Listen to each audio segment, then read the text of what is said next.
It's the truth about parenting. Something needs to be real for us. The truth is in the raw things that people don't talk about. This journey is not for the weak. Welcome to the Mama Jack podcast.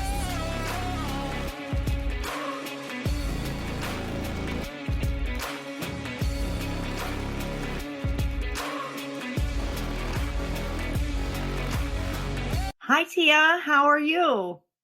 Hi, Jackie. I'm doing very well today. How are you? Good. Okay, so last episode, we talked about your journey through your pregnancy. And this episode, or in the last episode, you also mentioned that you had asked the doctors and they kind of gave you general information about nutrition.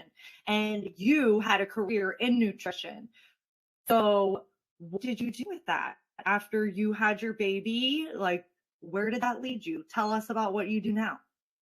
So during my pregnancy, I was really looking for more concrete, specific, like try to eat this as often as possible, or more guidelines of what to eat versus the strict don't eat this, don't eat that, that's going to cause sickness, or even the vagueness of recommendations of, oh, just eat healthy, continue what you're doing, just eat healthier, watch your weight. That was a big one I got. Watch your weight and continue to eat the way you are. And I also got the opposite of you're eating for two, so just eat whatever you want to or whatever you feel you need to. It's fine. And yeah, of course. It felt so contradicting, like in a society where diet culture has most of us already screwed up with intuitive eating. Like we don't really know what our bodies need. We don't know how to listen to what they need and actually fulfill those needs. And then on top of it, body image, oh my gosh, that makes it even harder to decide what to eat because you're just concerned, or at least I was so concerned by the weight I was gaining very rapidly and immediately. I swear, I took a pregnancy test and I started gaining weight. Like it wasn't even that the baby was necessarily growing yet, but I just felt like I was growing and expanding a lot quicker. And so I was searching around for doctors and I would ask them like, okay, I need some help nutritionally. And one actually sent me a referral for a dietitian. I was like, great, like this is what I wanted. And I got on to a Zoom call with her and she was like, yeah, it sounds like you're doing everything good. And I was like, okay, I mean, I appreciate, right, the support that way. And I'm looking for more. And she really wasn't interested in giving me more. I am a type of person that loves to share food. I just think it's visually very beautiful and appealing. And so I was already like taking pictures and logging food for the sharing aspect of it, not really to track myself, but just to share with others of if I can switch my life around and eat whole foods, so can you type of thing. And I was like, I've got things that I've been eating, like I would like to show you. And she was like, oh, you don't need to do that. We can just discuss what to do. And it didn't feel good. Like I didn't walk out of that situation feeling like, awesome, I know what to do the next couple of weeks. And so what I decided to do was seek out a certification in prenatal and postpartum nutrition. I felt very grateful for the program I found online because it was such a comprehensive program from preconception into postpartum. I think that the postpartum aspect, especially in the medical field, is so overlooked, and the importance of nutrition postpartum is just as high as it is in pregnancy. So I was grateful for that. You lose a lot of nutrients, vitamins, like you're deficient in a lot, especially if you're breastfeeding postpartum. Right. You're deficient in pretty much everything. And breastfeeding postpartum is even harder because like you said, you're sharing not only the nutrition that you're eating, but it's also just coming out of your little pockets of storage that you had, and you're left with very little for yourself. Like that's just the way Mother Nature set us up to be, which can be really beautiful and detrimental on our health overall.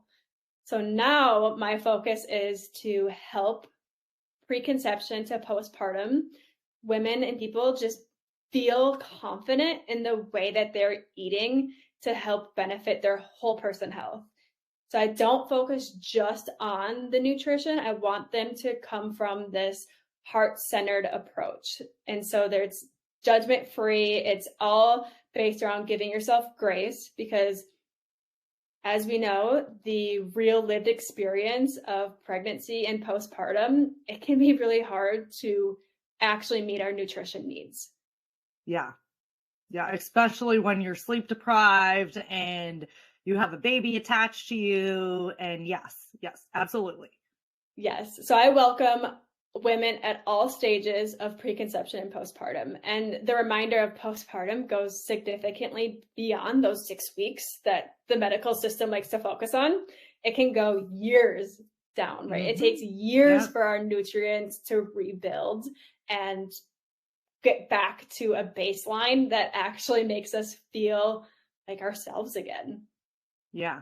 Yeah. And of course, when you're pregnant, you also need more. That's why they say take prenatals, right? Because they give you more of this and more of that and more of this. But I'm sure there's stuff that you can do in food as well, right? So let's start with the order where it goes, right? So preconception. Is there like one tip? Like, don't give away your whole thing, because we want people to come and talk to you, right? But if you had one good tip to share about preconception and what you can do to help yourself, because I know a lot of women like with fertility issues and they tell you just start taking prenatal vitamins, right? But I'm sure with the nutrition, maybe you still do, but maybe you can even get around that as well and just eat the right things. Is that kind of something that you recommend? Yes. So preconception is the opportunity to set the stage for our diet throughout pregnancy. If you enter enter that first trimester and you try to make a bunch of changes to your diet, it's overwhelming. You're nauseous. You feel physically, mentally, emotionally, spiritually drained. So making changes is not very realistic. View preconception as the opportunity to set the stage for your pregnancy. So think of the stuff that you want to take into your pregnancy and start it before you're actually pregnant. Have it build those habits so you can carry them into that first trimester. On top of your prenatals. Amazing. Yeah, for sure. Yeah.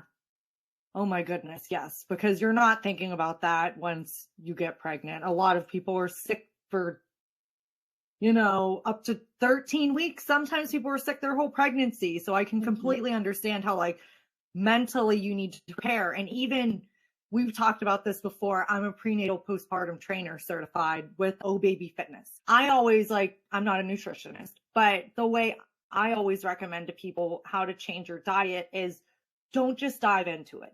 You can change one thing a week, like one healthier option, right? Like, don't do, plain white rice every day.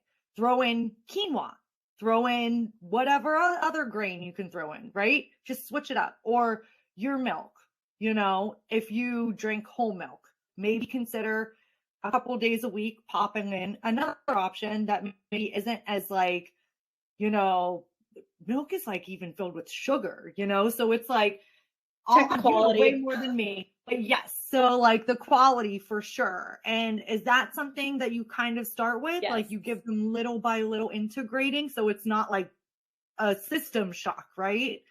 Right. So my approach is small, sustainable shifts, because diets focus on how you can change everything that you're doing. And it is so overwhelming. That is why we fall off of them. That's why we quit them. That's also why they work initially, right? It's because you're changing everything about your life.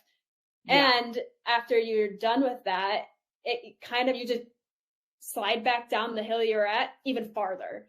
And so small, sustainable shifts will get us to where we want to in the long run. So I am all about this long-term gain versus the quick fix and these magic pills or magic dust, whatever someone's trying to sell you.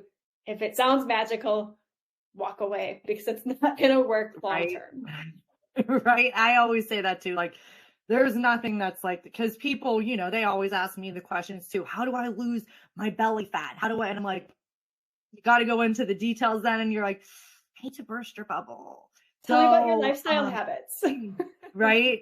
So then during pregnancy, you're still losing a lot because you're building a human. Like a lot of your nutrients and vitamins go to that little baby human inside of you. Yeah. So you've already set up the stage and now we're continuing it on.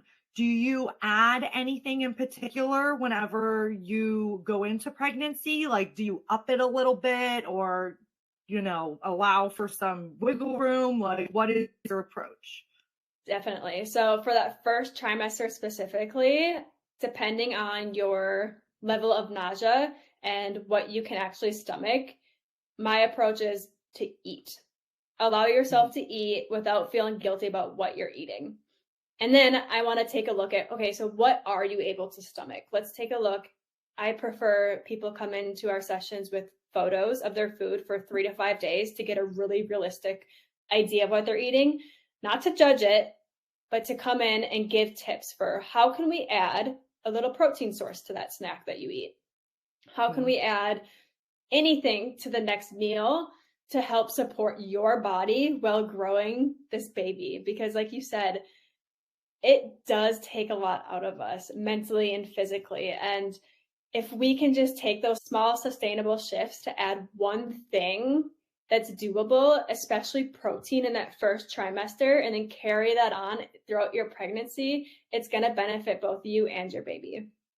Yeah. And I remember, oh my God, my first pregnancy, that first trimester, it was like I was drugged. I slept my life away. Like, if I was not at work, I was sleeping. It was the fatigue. It was bad. Oh my God. My second one, I couldn't be that way because I had a toddler. And that's literally the only reason I was not that way, is because I had a toddler that I had to take care of. Okay. So first trimester. Second trimester, people start to feel a little better normally. Yeah. It's like the happy time, right? The happy time. I'm using finger quotes when I say that because not for everybody. Every pregnancy is different. Do you add anything? Any tips for second trimester? So second trimester, yes, it's typically the point that women start to feel good again and stop vomiting. So this is kind of a temptation period of like, I need to catch up. I need to do all of this stuff to make up for the stuff I didn't do in the last 12 weeks. And I get that. And I want to honor that space and also help people just do it slowly. Like, let's start adding in more fruits and vegetables. Where can we add this in our snacks and our meals, and really focus on our hydration at this period too, because we are starting to retain a lot more fluids in our body, and we need to replenish that and make sure our amniotic fluid is getting nice and full and ready for that third trimester. So if we can focus on adding some nutrients to each time we eat and really focus on true hydration, getting enough sodium and electrolytes with the water we're consuming.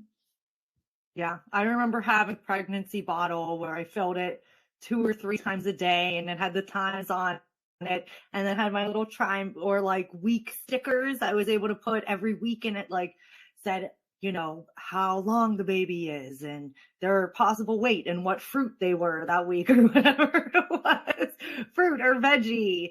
Okay, awesome. And third trimester, this is when we're starting to feel like the growth, and it feels like, oh my God, you can't eat, right? Because there's no room. Sometimes it literally feels like where's it going? Like, it can't go in there anymore. I don't have a stomach. The baby's there. So what do you suggest for the third trimester? Third trimester, I suggest doing small meals. Not only just like snacks, right? I think when we think of snacks, we look at, protein bars, protein shakes. Like, those things aren't bad by any means, but it's not a meal. So if we can take what we would normally eat for dinner, but cut it in half and eat it 2 to 3 hours apart, that's great, because we need to make sure that we are meeting our needs in this trimester And not so fun fact, less than 50% of pregnant people are meeting their third trimester protein needs. And Oh, gee. right. And that's a huge thing. Like, we need to make sure we get enough protein. It's going to help with the swelling. We already feel super swollen in that time. Oh, yeah. So if anything that can reduce that, I was jumping on it. So I was making sure I was continuing that protein intake from the first trimester throughout and really focusing on those small, frequent meals. Again, meals versus snacks. It was really important. Yeah, that makes a lot of sense, because I feel like a lot of people, when you say small meals, would just like have maybe a heavier snack as the small meal. Right. You know, it wouldn't just be taking your dinner and cutting it in half and eating it later. That's super smart. I mean, with my first, I was really good at that. With my second, it was always cake. I was bad. I couldn't eat. I was so sick. The only two things, and I forced myself to eat healthy. I have to tell you, I did force myself to eat healthy. But the only two things that did not make me ill, and I'm talking the whole 39 weeks this child was inside of me, was cake and pizza. Those are the only two things that she would not make me sick with. And she loves cake and pizza. So like, whatever. I fed her that, not in excess, but I allowed myself that with my second one. I was like, you know what? Like, if this is what makes you happy, pointing to my stomach, whatever. I just don't want to feel like I want to barf still. And it was like, right. Yeah, I'm 39 weeks of that with my second one. My little girl, she was a whirl from the beginning. Well, and so we really are in survival mode throughout pregnancy. So if we can make things as easy as possible, I think that we need to leverage that and just accept it and do it with, you know, the mindful aspect of it. Like, pizza's awesome. We eat pizza multiple times a week.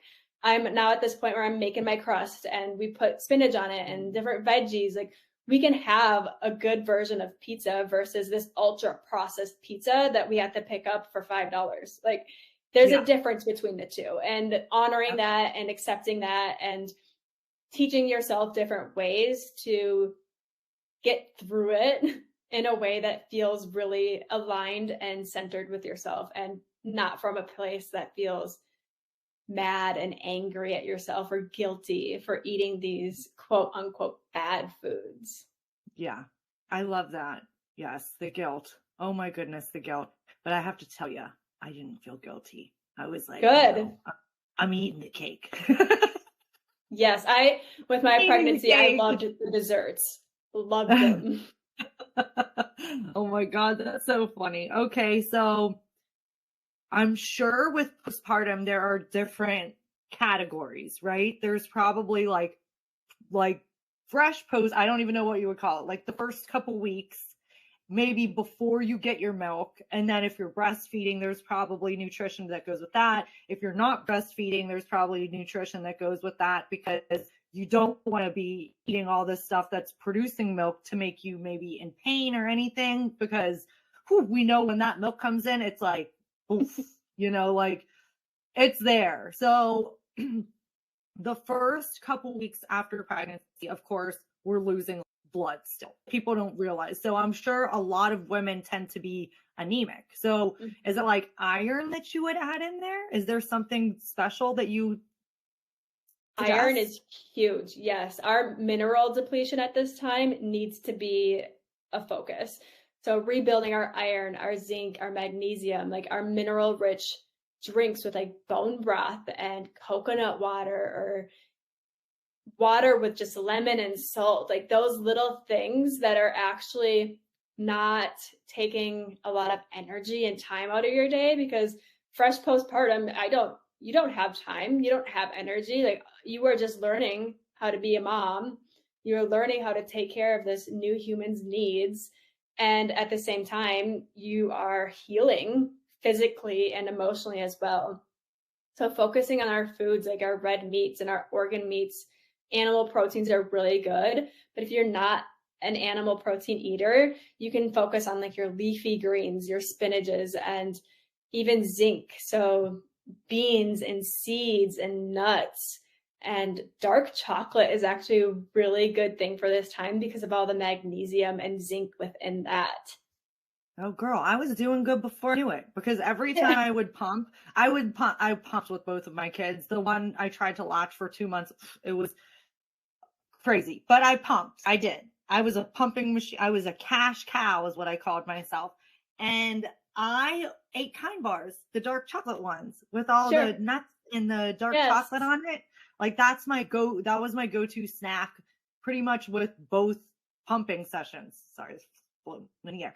And oh, I did good. Pat on the back. I didn't even know it. Look at that. Well, and that's too, it's when you can identify like your needs and trust your cravings, it's so powerful because our intuition does come out in the things that we crave.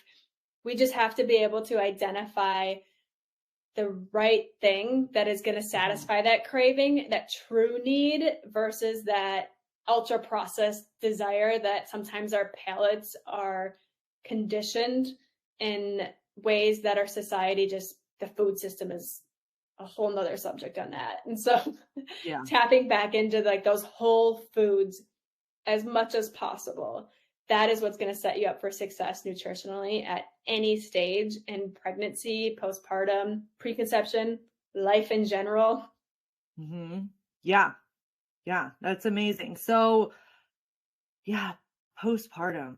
Oh my goodness. That's the one thing that you think, oh, postpartum, 6 months or 3 months. Yeah. Technically, postpartum is the rest of your life. If you want to get technical, It is. you are postpartum forever. But like your actual body, it can take years, like years and years. And fitness wise, I see a lot of questions like this. So I'm sure nutrition wise, you get it too, because women don't realize they have a prolapse, because doctors don't initially just tell you that for some reason. Like I found out I had a prolapse like a year after I had my daughter. I was like, what? And I only found out because I asked, it wasn't like, it's not a huge one that like I need surgically taken care of or anything like that. It was more just physical therapy to handle it. But it's crazy what happens with your body. And a lot of times your stomach muscles don't go together for a really long time. Women can have, I'm not even going to say it. There's a medical term for it that I butcher every time. I know I'm a trainer and I need to actually just keep repeating it. But your stomach muscles separate when you're pregnant. A lot of times they have trouble closing again. Oh yeah. Mm-hmm. And women will find this out years later that it's still not closed. So they'll be working out and hurting themselves. So I always find like number one is core for working out, right? Mm-hmm. And I could imagine like protein also goes with this, with postpartum as well. Is that something that you continue on? People don't realize how the protein for you, like all the time, working out or not. I feel like protein is like number one that people just, think, oh, if I'm lifting weights, I need more protein. No, it's super important all the time.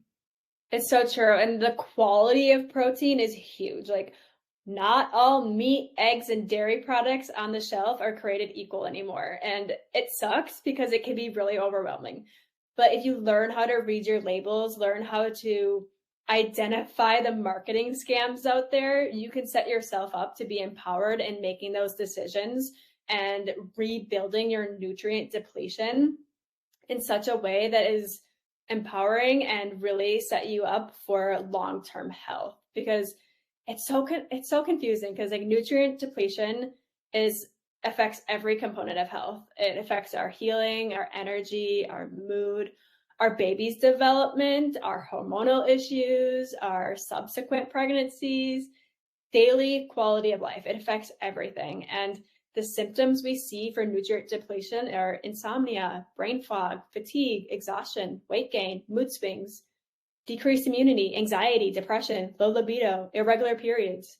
Like these are things that are just quote unquote common things in postpartum anyway. So it's like, how am I supposed to know if I'm nutrient depleted or if this is just normal? Like the guidelines are so ambiguous. It's really, it can be overwhelming and it can be just confusing and hard to step into. But once you take that step and really focusing on tuning into your body's cues and needs and taking the radical move of actually meeting those needs through your actions, you feel so aligned with yourself, and the empowerment bleeds into your everyday quality of life on such a high level. It's hard to not preach it and share it with everybody. Yeah. And there have been periods of my life right now, I will admit I'm not the best, but that I was eating super healthy and paying attention to all of those things. And then as time goes on and you're doing this, your body stops craving all of the like cake, the crazy. And I mean, I'm not saying give up cake forever. I just keep saying cake, but like ice cream, candy bars, anything that's like sweet and full of sugar. But it like stops craving it. And when you do eat it, you're like, ooh, you almost feel hungover. Like it's like your body's like, what did you do? Like It's so true. And I like to think of it as like, I don't want anybody to give up anything. Like, what can we add to what we're currently doing to slowly change our palate, slowly change what we are craving, and meet our cravings in a way that feels aligned? Like, my goal is to help people move away from the ultra processed stuff and still eat cake, but just have a version that's not filled with artificial flavors and colors, and eat something that's made with just flour, eggs, and milk. Like, it can still taste really great. You get to actually put your love and time and effort into it too. And it makes it more satisfying in my experience. Yeah, I agree with you for sure. And for the people that say, okay, I don't have time for this. It seems like a lot of pressure cooking all of this food when I can just go out and buy like something pre-made. Do you suggest meal prep? Is that something that you suggest? If it works for you, definitely. And I think there's a couple different versions of meal prep. There's the slow and steady version of every time you cook, just cook double and put half of it away in the freezer for another time. Or you can do like the fast and furious meal prep where you just do a bunch of different meals within a couple hours. And finding which version of meal prepping fits your lifestyle, I think, is very important, and also empowering to actually taking control of cooking at home again and asking yourself, is this really a big inconvenience, or have I been conditioned to believe that when I spend a certain amount of time in my home in the kitchen doing these things is unproductive? Our society is good at telling us that we don't have time to do these things because it's not producing a monetary value. And in reality, our health as a whole is declining because we no longer put value behind home cooked whole foods and spending time together as a family cooking and eating at a table versus in front of a TV even. Yeah. That's super important. You're absolutely right with the whole cooking together, because they say toddlers get picky, and they say have them cook with you, have them prep with you, have them bake whatever they're doing. And it truly is like so much fun to watch them do that. I don't know if your kid's old enough to do that. He's 16 months, you said? Yes. So he's 16 months old. But I love cooking. Like I did not always be this way. I honestly, in college, I went grocery shopping, I put in quotes, at the local gas station. Like I did not like the grocery store. I did not like cooking. None of that was for me. And it wasn't until I actually became more conscious and aware of nutrition and like why I wanted to learn how to cook and put time and effort into this stuff that I realized how important it is to be in the kitchen and do these things. And so ever since Otto was little, I would put him on, like, wear him, and I would cook. I would do our meals. I would do as much as I can. And as soon as he was old enough to stand up on his own and stand in one of those little kitchen helpers, I forget what they're called, a learning tower, I put him in there. So like 11 months old, he's standing in there and we are cooking together all the time. And he, to this day, loves cooking. It takes a lot longer. Everything is significantly messier. He eats everything. Yes. It's not easier. We break dishes. Like, it's messy, but it's beautiful. And he would prefer to be in the kitchen with me now than he would prefer over toys. And sometimes I get in the mind of like, I need to get this done quickly. Why? But I have to slow down and remind myself that like I'm installing this home cooking value in him at such a young age. And he has eaten everything still. He loves all of the food. We did baby-led weaning from the beginning, and he hasn't turned down anything. Tomatoes. He's not a fan of tomatoes. That is the one thing that I found. But he hasn't turned away any foods. Like everything I eat, he eats. And I have just made it that be like our plates always look the same within sizing, bite sizes and the safety regulations for him. But our food's the same. And he sees like me and my husband, his dad, eating the same stuff. And he wants to eat it. It's part of that innate desire to belong as humans. Yeah. It's in toddlers too. And it's so fun to cultivate that and really just enjoy our food together, because food is such a pillar in our house. Like it's something that we truly value. I feel like most people would think that way, but it's something that's easily dropped. That's the one thing that's just like, oh, well, we could just do something quick. That's the first thing that goes whenever you're busy and, this one has practice or that one has to go here. For some reason, food is the first thing that's always the thing being cut out, right? The time that's cut is cooking and everything like that. But that's when you grab your frozen stuff, right? That you had already prepared. Exactly. And our quick and convenient culture around food it's hard not to fall into it. I think that's why it's the first thing to go, because we have all of these options. Like if we didn't have a drive-through option, if we didn't have the option to pick up or order out, we wouldn't be able to drop it. Like that wouldn't be something that we could drop. And so we have to realign with our values and really ask ourselves, like, where do we want to invest our time? And how can we make this work with our schedule? Like, if it is only one day a week that you have 3 hours, make it work. Like it doesn't have to be that you're cooking meals every day. We're not cooking meals every day. Cook once and eat multiple times. Cook once, throw some stuff in the freezer so you have something to pull out quickly. Try to find ways that work with your lifestyle that feel life-giving, not life-draining, because there's so much out there draining our energy that I don't want to add to that. I want food to feel like a pleasure, because it is. I want it to feel like something that you enjoy doing and feel really energized by it. I love that. I love your approach. And you're absolutely right. Whenever you're feeding yourself the way that you should be feeding yourself, and then what you actually need, what's aligned with you, you feel so good.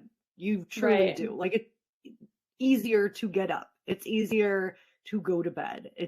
Everything becomes easier. It's just taking those baby steps to get yourself there. And not jumping into it like a crazed maniac, because a lot of people I know do. And I'm just like, all of these diet fads. And I just look at them and I'm like, right. And I don't want to know what it's going to do to you in like 20 years.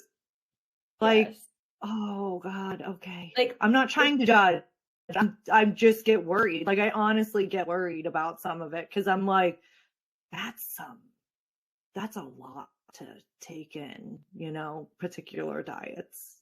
I'm sure you can probably imagine which one I'm talking about, but there are a couple that have been like that. And I'm, with a little bit of fitness and nutrition, I know I'm like, ooh, okay, if that's what makes you feel good now, but I don't know about that in the long run. Like that seems like it might come back to bite you a little bit. Well, and it's hard because I've been there. I loved all the fad diets. I loved restricting my eating and feeling good and trying to be small. Like it worked for me for a period of time, I thought. And it wasn't until like I realized how hard life truly is and how much harder it is when you feel like shit or when you feel bad. You're fine. We swear on this podcast. It's so much harder to show up and actually accept what is in life when you feel like crap. Like when you actually feel healthy, you can take on all the uncertainty. You can take on the unknowns and like the stuff that's uncontrollable in your life and actually show up for it and do the hard thing from a place that feels aligned with you still. Well, that's beautiful. Is there anything else that you'd like to share about this? Right now, I am still navigating how to health coach while being a stay-at-home mom. But I do offer like a free 30-minute session where we review, like I said, 3 to 5 days worth of eating. And I give you support for 2 weeks after that. And then that may be like email support, text support, depending on where we're at and what we decide is best for you. I think that this approach is important, and that's why I give it for free, because it's so hard to make changes. But when we do it in a small, sustainable, life-giving ways, it adds up to be just the biggest, most impactful and empowering thing that you can do for yourself and for your family. I love that. Okay, so I will put all of your information in the show notes and they will know where to find you. Do you have anything you want to shout out? It's all going to be in the show notes anyways, but if you just want to give a little shout out, that's sure. Okay too. So I can be found on Instagram at tia.walden. That's TIA.WALDEN. And I've also recently launched my own podcast, Begin Again Mama, where I go over whole person health, because I truly believe health goes farther than just nutrition. Our food choices are impacted by what we feel and think and do, who we surround ourselves with, everything from emotional, spiritual, mental, and physical health make a difference in our everyday overall quality of life. And I'm starting to talk about that on the perspective of motherhood and all the changes and twists and turns that come with that. I love that. And I can't wait to listen. And I haven't listened to it. Jackie will be on that too. Now? Yes. I'm on. We're taking over each other's shows. Yes. Awesome. Well, it was so great talking to you, and thank you so much for this. Yes, thank you, Jackie. Welcome to the end of another episode of the Mama Jack Real Raw Parenting Podcast. I hope you enjoyed today's episode. Remember, parenting is a journey filled with ups and downs, and it's okay to make mistakes along the way. The Mama Jack podcast is here to provide you with support, guidance, and real-life stories from fellow parents who are navigating the challenges of raising children. If you have any questions, topics you'd like me to cover, or stories you'd like to share, please reach out to me. I love hearing from my listeners and incorporating your experiences into future episodes. You can find me on Facebook, Instagram, TikTok, and Podpage, all under the Mama Jack. TheMamaJac. Thank you for tuning in. Remember, you're not alone in this journey, and together we can create a supportive community of real, raw parents. Stay tuned for more episodes filled with laughter, tears, and everything in between. Until next time, keep being the amazing parent that you are.